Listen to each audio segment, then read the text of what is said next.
नमस्कार दोस्तों, आज का अपना टॉपिक है लेखांकन की अवधारणा। देखिए, लेखांकन की अवधारणा के तहत क्या आएगा? लेखांकन किस लिए आवश्यक है? लेखांकन जैसे इसमें क्या किया जाता है? इसमें वित्तीय विवरण तैयार किया जाता है, इसमें लाभ हानि खाता बताया जाता है। मतलब लेखांकन का उपयोग हम किसी भी कंपनी की या किसी भी संस्था की वित्तीय स्थिति का अवलोकन करने के लिए कर सकते हैं, उसका लाभ हानि खाता देख सकते हैं। तो लेखांकन ये वे मूलभूत परिकल्पनाओं, नियम व सिद्धांत हैं जो व्यावसायिक लेन देनों के अभिलेख एवं खाता बनाने का आधार है। मतलब कि जो भी व्यावसायिक आदान प्रदान लेन देन हो रहा है उसका क्या बनाया जाता है, इसके तहत खाता बनाया जाता है, ठीक है, और उसका आगे उपयोग किया जाता है। तो लेखांकन अवधारणा क्या है?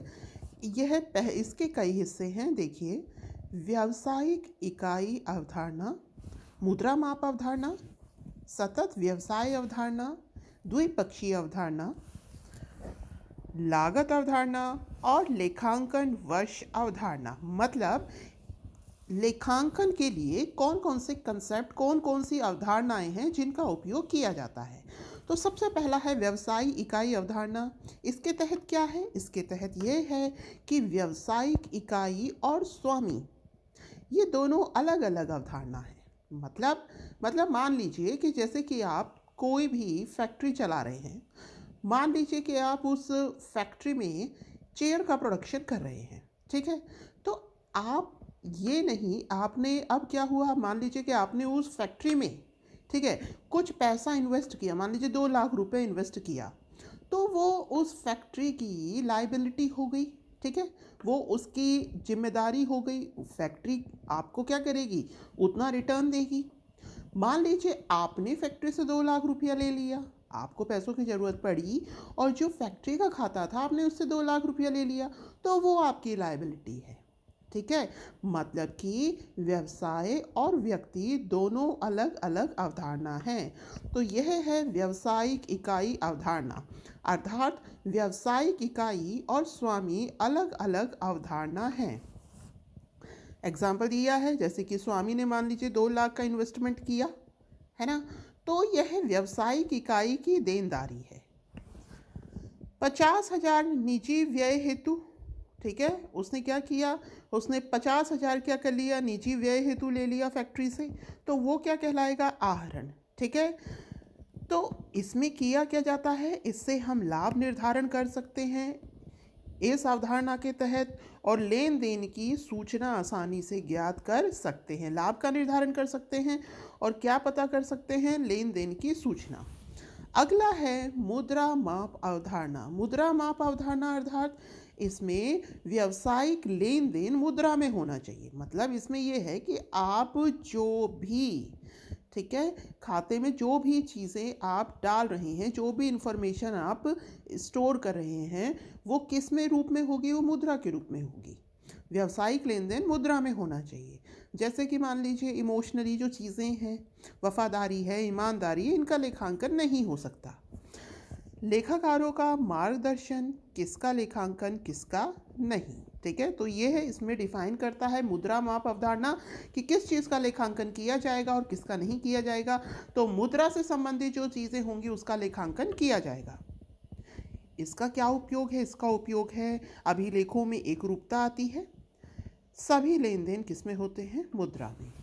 अगला है सतत व्यवसाय अवधारणा। मतलब कि जो व्यवसाय है वो कॉन्टिन्यूटी में चलेगा, यह है सतत व्यवसाय अवधारणा। इसमें क्या है?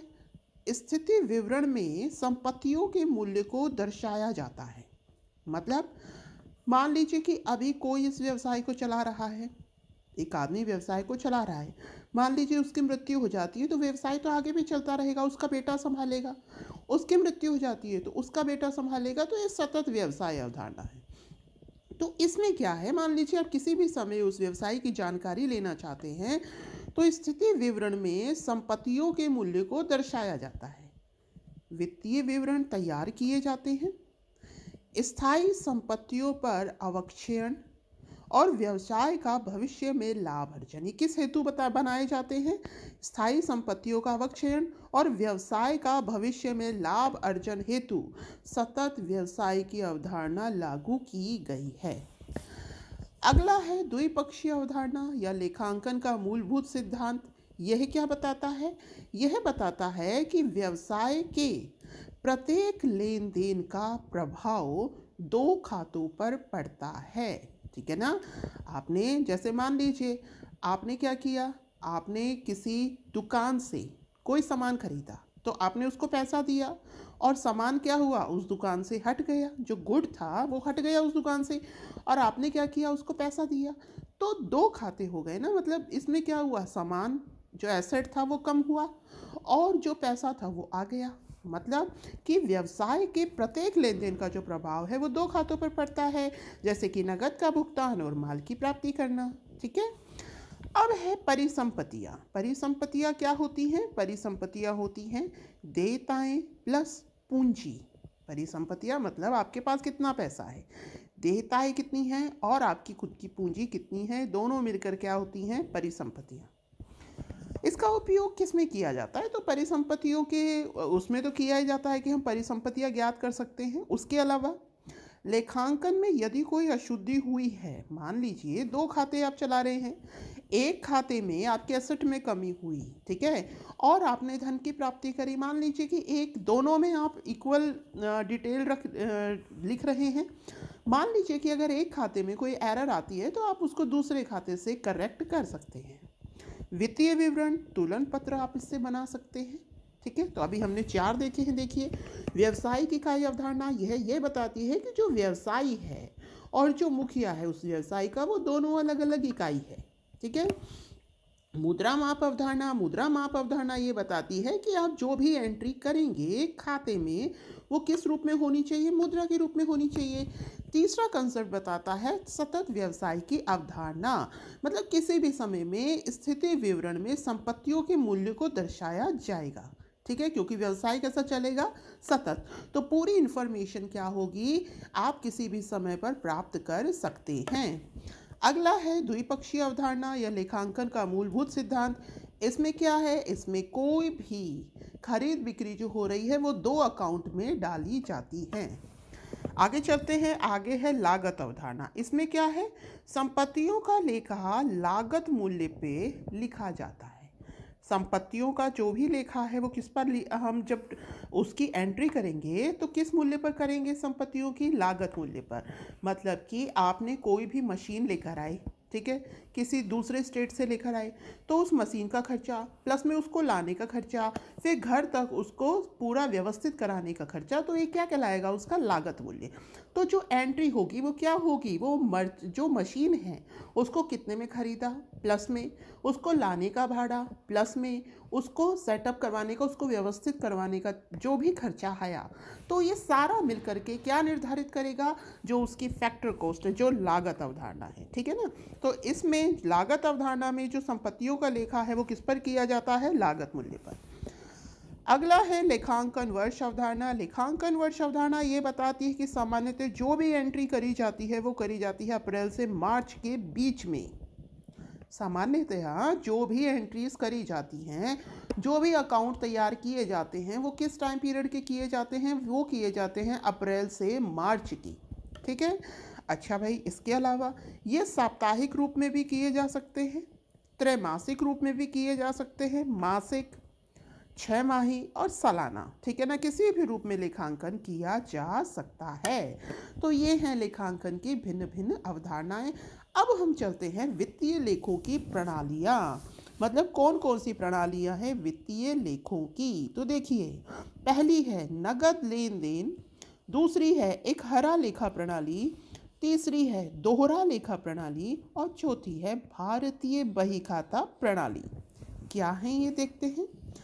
देखिए, पहला है नगद लेन देन प्रणाली। ये किस में आती हैं? ये आती है गैर व्यापारिक संस्थाओं में। जैसे कि नगद लेन देन चल रहा है, जैसे कि कोई भी क्लब है, अनाथ आश्रम है, पुस्तकालय है, तो इसमें लाभ हानि खाता नहीं बनाया जाता। आय व्यय खाता होता है कि भाई हमें कितना डोनेशन मिला, कितना खर्च हुआ, तो ये नगद लेन देन का हिसाब इसमें चलता है। दूसरा है एक हरा लेखा प्रणाली। तो एक हरा लेखा प्रणाली में नगद लेन देन, ठीक है, किसमें लिखा जाता है? रोकड़ पुस्तक में। और जो उधार का लेन देन है वो लिखा जाता है खाता बही में। दो अकाउंट हो गए। एक तो जो नगद का लेन देन है वो तो हम कहाँ कर रहे हैं? वो हम कर रहे हैं रोकड़ पुस्तक में। इसके अलावा उधार का लेन देन हम कहाँ पर लिख रहे हैं? खाता बही में। तो नॉर्मली जो दुकानदार होते हैं वो इसी को फॉलो करते हैं। इसमें लाभ हानि खाता बनाना संभव नहीं होता। तो याद रखिएगा, एक हरा लेखा प्रणाली में दोस्तों क्या होता है? जो नगद लेन देन है वो तो लिखा जाता है रोकड़ पुस्तक में। उधार लेन देन किस में लिखा जाता है? खाता बही में। और इसमें लाभ हानि खाता बनाना संभव नहीं होता। तो नगद लेन देन जैसे कि डोनेशन वगैरह हम देते हैं, अनाथ आश्रम को दे दिया, ठीक है, किसी क्लब को दे दिया, पुस्तकालय को दे दिया। एक हरा लेखा प्रणाली जो सामान्यतः दुकानदार इनको फॉलो करता है।